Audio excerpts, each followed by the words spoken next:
Assalamualaikum warahmatullahi wabarakatuh.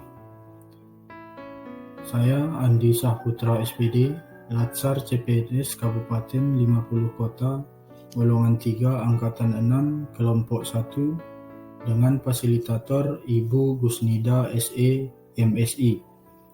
Kesempatan kali ini saya akan menyampaikan rangkuman dari modul Manajemen ASN dan Smart ASN. Manajemen ASN adalah pengelolaan ASN untuk menghasilkan pegawai ASN yang profesional,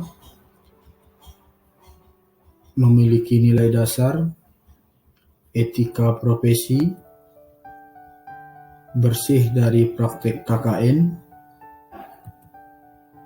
dan bebas dari intervensi politik. Selanjutnya adalah fungsi dari ASN tersebut adalah sebagai pelaksana kebijakan publik, mana kebijakan publik tersebut dibuat oleh pimpinan kepegawaian yang akan dilaksanakan oleh ASN sebagai pelayan publik dan menghasilkan yaitu perekat dan pemersatu bangsa. Untuk pegawai ASN sendiri itu terbagi dari dua, ada PNS dan ada PPPK.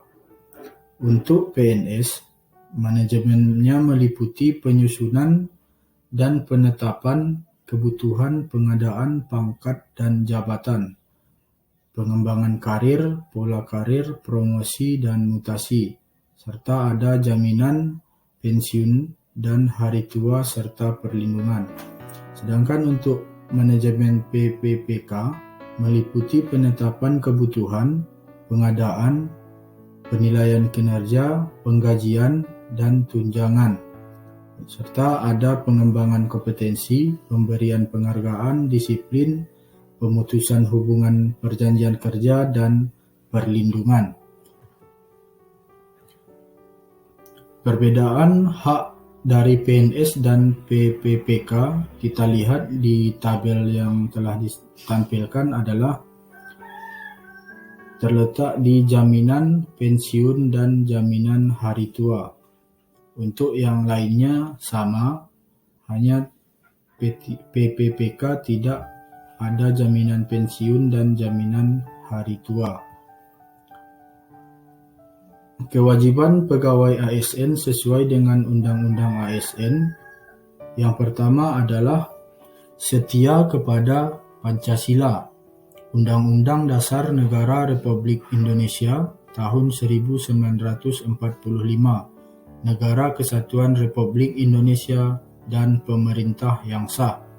2. Menjaga persatuan dan kesatuan bangsa.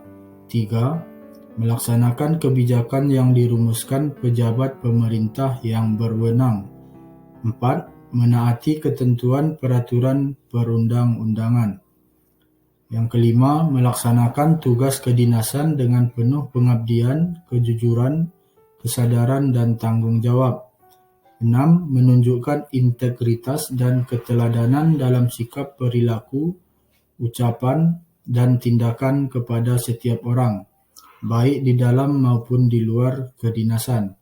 7. Menyimpan rahasia jabatan dan hanya dapat mengemukakan rahasia jabatan sesuai dengan ketentuan perundang-undangan. 8. Bersedia ditempatkan di seluruh wilayah Negara Kesatuan Republik Indonesia.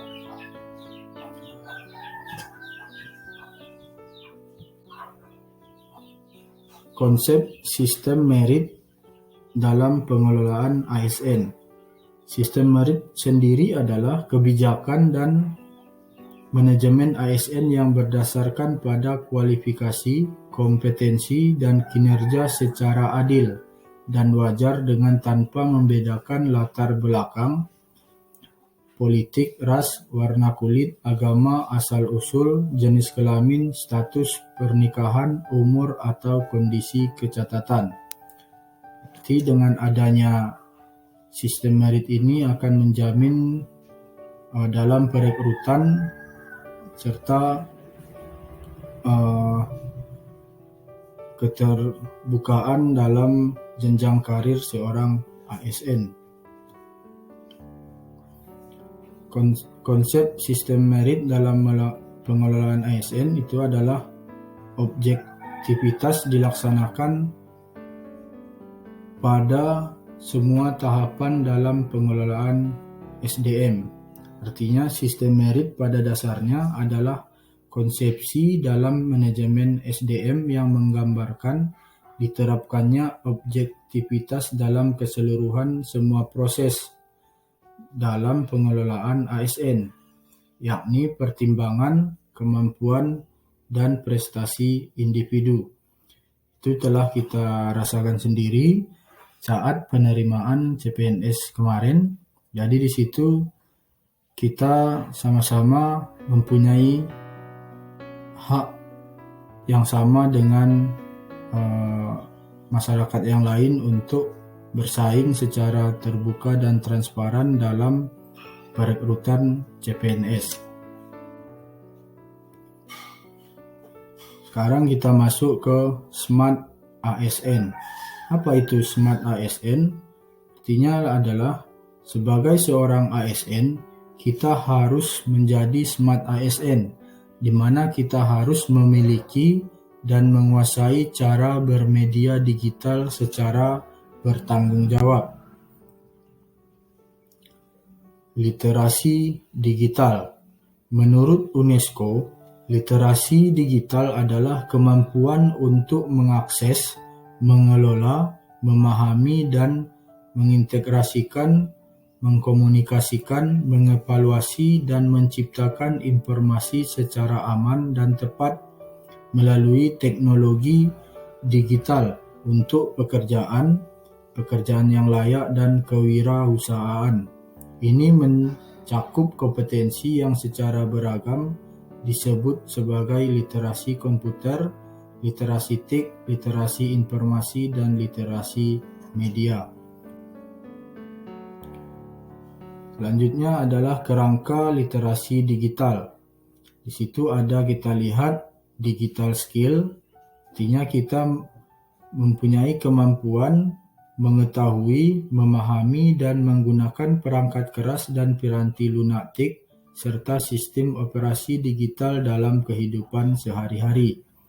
Yang kedua adalah digital culture, kemampuan membaca, menguraikan, membiasakan, memeriksa, dan membangun wawasan kebangsaan, nilai Pancasila dan Bhinneka Tunggal Ika dalam keseharian, dan digitalisasi kebudayaan melalui pemanfaatan TIK.